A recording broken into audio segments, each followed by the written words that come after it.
নবীজি বলেন নামাজ পড়ো, আল্লাহর কাছে চাও, আল্লাহ তাআলা রিজিকের ব্যবস্থা করে। এটা হলো নামাজের 1 নম্বর পুরস্কার।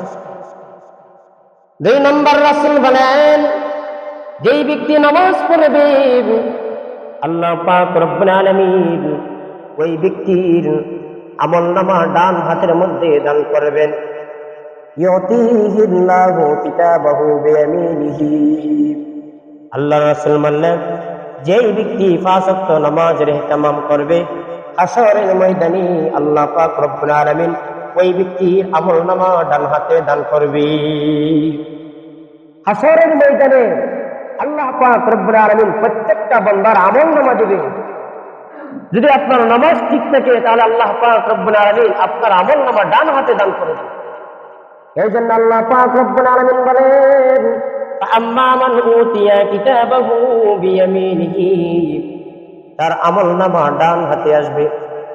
আল্লাহ বলেন, তার আমলনামা ডান হাতে আসবে, সেই ব্যক্তি হবে হাশরের ময়দানে সবচেয়ে সৌভাগ্যবান।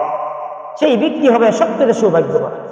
তাহলে যদি নামাজ পড়েন আপনি, আল্লাহ পাক রব্বুল আলামিন হাশরের ময়দানে আপনার আমলনামা ডান হাতের মধ্যে দান করবেন। আল্লাহ রাসূল বলেন, 3 নম্বর হলো যে ব্যক্তি 5 ওয়াক্ত নামাজের ইহতিমাম করবে, 5 ওয়াক্ত নামাজ গুরুত্ব সহকারে আদায় করবে। আল্লাহ রাসূল বললেন, ওয়ায়ামুরু আলাস সিরাত কাল বারকি। আল্লাহ পাক রব্বুল আলামিন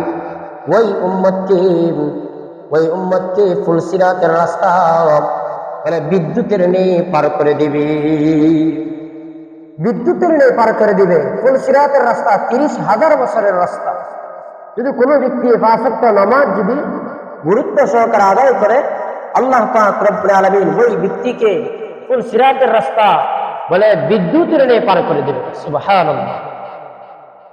আল্লাহর পয়গম্বর বলেন, 4 নম্বর পুরস্কার হলো যে ব্যক্তি ইহতিমামের সহিত 5 ওয়াক্ত নামাজ আদায় করবে, আল্লাহ পাক রব্বুল আলামিন ওই ব্যক্তিকে বিনা হিসাবে জান্নাতের মধ্যে প্রবেশ করবে। বিনা হিসাবে জান্নাতের মধ্যে প্রবেশ করবে। ইয়াদখুলুল জান্নাতা বিগাইরি হিসাব। বিনা হিসাবে ওই ব্যক্তি জান্নাতের মধ্যে প্রবেশ করবে। তাহলে নামাজ পড়লে আল্লাহ পাক রব্বুল আলামিন আমাদের রিজিকের ব্যবস্থা করবেন এবং আমাদের আমলনামা ডান হাতে দান করবেন এবং ফুলসিরাতের রাস্তা বলে বিদ্যুতের নিয়ে পার করে দিবেন এবং আল্লাহ রাব্বুল আলামিন আমাদেরকে ঈমানের সহিত মৃত্যু দান করবে। শুধু তাই নয়, রাসূল সাল্লাল্লাহু আলাইহি ওয়াসাল্লাম বলেন, যে ব্যক্তি 5 ওয়াক্ত নামাজ গুরুত্ব সহকারে আদায় করবে, আল্লাহ তাআলা ওই ব্যক্তিকে বিনা হিসাবে জান্নাতের মধ্যে প্রবেশ করবে।